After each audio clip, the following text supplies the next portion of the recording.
한 번도 마을을 벗어난 적 없는 아이가 수백 킬로미터 떨어진 집의 구석구석을 정확히 묘사한다면 이것은 단순한 상상일까요? 아니면 전생의 기억이 다시 깨어난 순간일까요? 전생의 기억은 책이나 영화 속 이야기에만 머물지 않습니다. 때로는 아이의 순수한 입술을 통해 불쑥 드러나 가족과 연구자들을 동시에 혼란스럽게 만들기도 하지요. 저는 전생의 기억입니다. 오늘도 여러분께 고요하고 평안한 하루가 되시길 기원합니다. 이번 영상에서는 3가지 이야기를 따라가 보겠습니다. 첫째, 아이의 마음속 전생 기억은 정말 존재하는가 하는 질문. 둘째, 강원도의 한 5살 소년이 전생의 집을 기억해낸 기묘한 사례. 셋째, 왜 특정한 순간에 이런 기억들이 강렬하게 되살아나는가 하는 수수께끼. 이 3가지 조각은 우리를 과학과 영성 그리고 미지의 경계로 이끌 것입니다. 혹시 이 주제가 마음을 두드린다면 영상에 좋아요를 눌러 간직해 두세요. 언젠가 인연이 닿을 때 다시 찾아보고 싶어질지도 모르니까요. 그럼 첫 번째 질문부터 시작해 보겠습니다. 아이의 마음속 전생 기억, 과연 진실일까요? 왜 어떤 아이들은 한 번도 가본 적 없는 집이나 가족을 세세하게 묘사할 수 있는 걸까요? 단순한 우연일까요? 혹은 풍부한 상상의 산물일까요? 아니면 정말로 전생의 기억이 시간과 공간의 장벽을 넘어 의식 속으로 스며든 것일까요? 만약 그 기억이 진짜라면 그 모든 흔적은 어디에 보관되어 있다가 어떤 계기로 열리는 것일까요? 그리고 왜 하필 유년기, 아직 논리와 이성의 울타리에 가두어지지 않은 시기에 그 문이 열리는 걸까요? 경기도에 사는 4살 여자아이가 있었습니다. 그 아이는 가족이 단 한 번도 가본 적 없는 제주도의 어느 바닷가 집을 너무도 구체적으로 묘사했습니다. 초록빛으로 칠한 낡은 문, 부엌의 위치, 심지어 침실에 스며든 나무 냄새까지. 부모가 반신반의하며 제주를 향했을 때 그들은 경악할 수밖에 없었습니다. 아이의 설명과 똑같은 집이 실제로 존재했던 것입니다. 그 집은 오래전에 딸을 잃은 한 가족의 옛집이었고 주변 이웃은 마치 아이가 실제로 이 집에서 살아본 듯하다 라고 증언했습니다. 처음에 부모는 그저 아이의 상상력이라며 고개를 저었습니다. 그러나 아이가 방마다 들어서며 숨겨진 흔적까지 정확히 짚어낼 때 그들은 두려움과 감동이 뒤섞인 눈물 속에 서 있었습니다. 마치 잃어버린 가족의 조각을 다시 찾은 듯했다 라고 어머니는 회상했습니다. 물론 전문가 중 일부는 여전히 아이들의 풍부한 상상력 혹은 무의식적으로 접한 정보의 산물이라고 설명합니다. 하지만 이 경우 아이는 제 고향을 벗어난 적도 관련된 책이나 방송을 본 적도 없었습니다. 그렇다면 단순히 상상이라는 말로 모든 걸 설명할 수 있을까요? 전생의 기억은 마치 깊은 땅 속에 묻힌 씨앗과도 같습니다. 특정한 냄새, 특정한 풍경, 혹은 꿈속의 장면 하나가 촉발제가 되어 그 씨앗이 다시 싹을 틔웁니다. 그리고 그 기억은 우리 영혼이 한때 집이라 불렀던 곳으로 우리를 데려갑니다. 영적 커뮤니티 곳곳에서 비슷한 사례들이 공유됩니다. 많은 사람들은 아이들이 아직 두 세계 사이의 문턱에 가까워 과거의 기억이 지워지지 않은 상태라고 믿습니다. 어떤 부모는 이렇게 말했습니다. 우리 아들은 3살 때 한 번도 가본 적 없는 조부모의 옛 마을을 너무도 정확하게 묘사했습니다. 그곳에 서본 적도 없는데 말이지요. 이 모든 이야기는 우리에게 묻습니다. 아이들의 말은 환상일까요? 아니면 영혼의 기억일까요? 티베트 문화에서는 전생의 기억을 단서로 라마의 환생을 찾는 전통이 이어져 왔습니다. 서양에서도 이언 스티븐슨 같은 학자들이 수백 건의 아이들의 전생 기억 사례를 기록하며 놀라운 일치점을 보고했습니다. 만약 당신의 아이가 뚜렷하게 전생의 삶을 기억한다면 당신은 그것을 조사하시겠습니까? 아니면 무시하거나 세상에 공개하시겠습니까? 그 선택은 양육 방식에 어떤 영향을 미칠까요? 그리고 만약 세상의 이목을 끌게 된다면 그 무게와 사회적 압박 혹은 아이의 심리에 남을 상처는 어떻게 감당해야 할까요? 불교는 전생의 기억을 업식으로 설명합니다.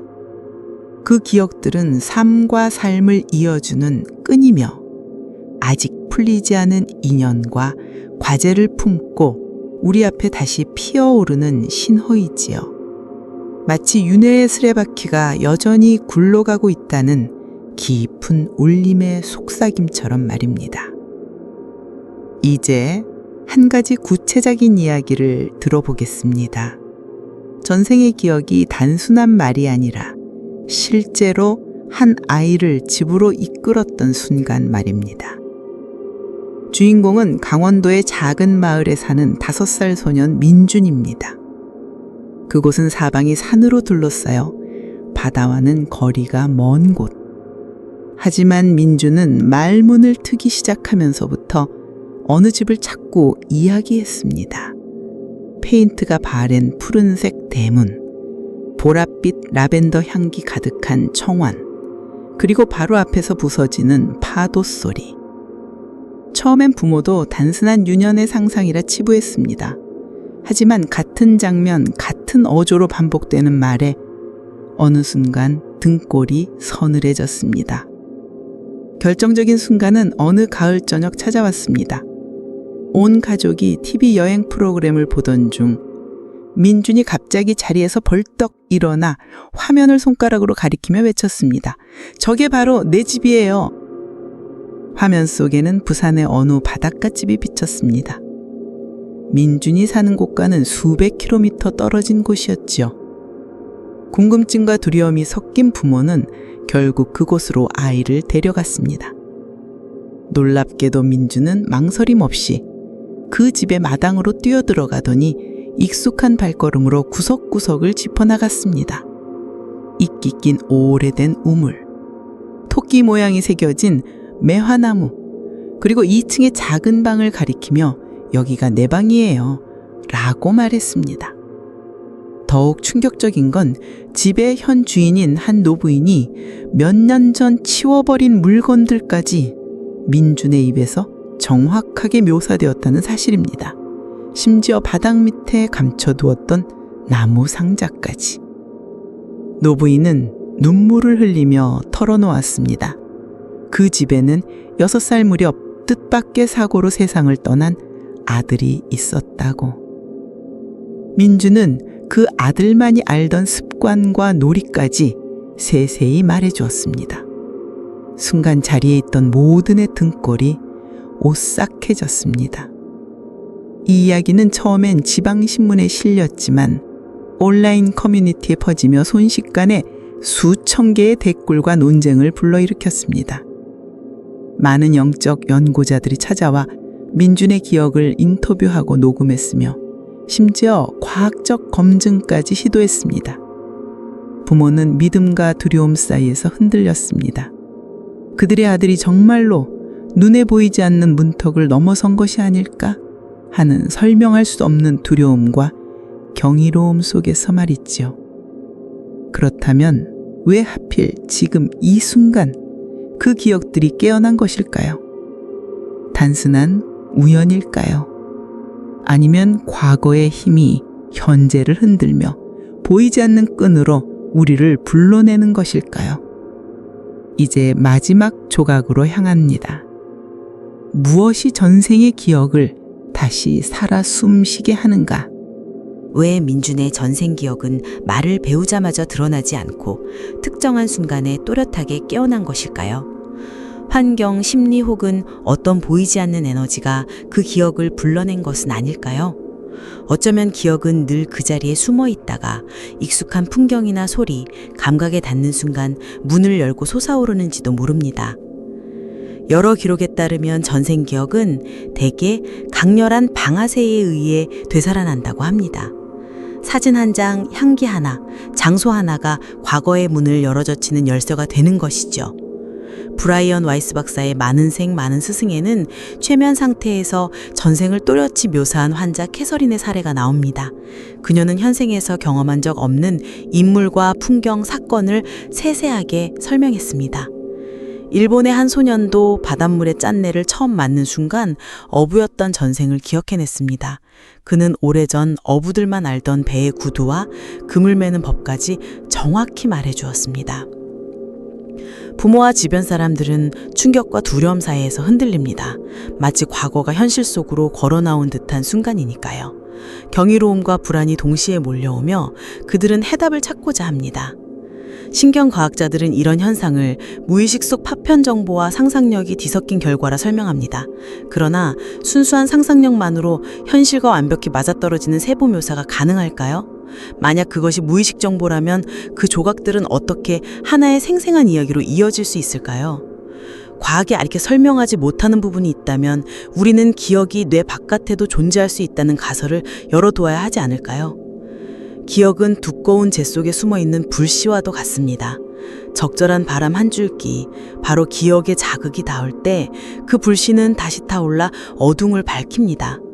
고철하던 옛사철에 등불이 꺼져 있던 심지에 작은 불꽃이 닿는 순간 다시 빛을 내듯 그 기억들은 현재의 미궁 속에서 우리를 이끌어주는 길잡이가 되기도 합니다. 동양의 이야기 속 나그네가 옛 나무의 흔적을 단서로 길을 찾듯 전생의 기억도 때론 현재의 삶을 밝혀주는 등불이 됩니다. 영적 관점에서는 이것을 미완의 인연이라 부릅니다. 일부 사람들은 큰 변곡점이나 삶의 결정을 앞둔 순간에 갑자기 전생의 기억이 떠오른다고 말합니다. 인도 꿈가에서는 영혼이 새로운 삶의 전환점에 이르렀을 때 전생의 기억이 스스로 찾아온다고 믿습니다. 서구에서는 데자뷰라는 현상을 과거 기억의 조각이 스며든 순간이라 설명하기도 하죠. 그렇다면 만약 기억이 당신 앞에 나타나면 당신은 어떻게 하시겠습니까? 무시하시겠습니까? 이해하려 애쓰시겠습니까? 아니면 그것이 안내하는 길을 따라가시겠습니까? 그 기억 속에는 현재를 바꾸는 메시지가 숨겨져 있을지도 모릅니다. 불교는 전생의 기억이 결코 우연히 떠오르지 않는다고 말합니다. 그것은 업이 무르기였음을 알리는 징조이며 한 사람의 영혼이 묶여있던 매듭을 풀어낼 시기가 되었음을 뜻합니다. 세계의 조각은 마치 한 줄기 강물처럼 이어집니다. 상류에서는 의문과 경이로움이 솟구치고 중류에서는 민준의 사례가라는 큰 파도가 일어나고 마지막에 그 물줄기가 왜 기억이 깨어나는가라는 바다로 흘러들어갑니다. 그 여정은 우리를 가시적인 세계와 보이지 않는 세계의 경계로 이끌며 따뜻함과 아득한 두려움을 동시에 남깁니다. 그리고 마지막 메시지는 이것입니다. 기억은 현생이든 전생이든 항상 한 가지 역할을 합니다. 끝나지 않은 인연을 일깨우고 우리가 우리 자신을 더 깊이 이해할 기회를 주는 것. 오늘 이야기가 당신의 마음에 닿았다면 댓글로 당신의 생각을 나눠주세요. 당신의 이야기가 누군가의 길을 밝히는 등불이 될지도 모릅니다. 아직 풀지 못한 매듭을 풀고 다가올 시간을 향해 미소 지어 보시길 바랍니다. 다음 영상에서는 몸서리는 체험담으로 찾아뵙겠습니다. 물속에서 3분, 나는 내 영혼이 떠오르는 것을 보았다.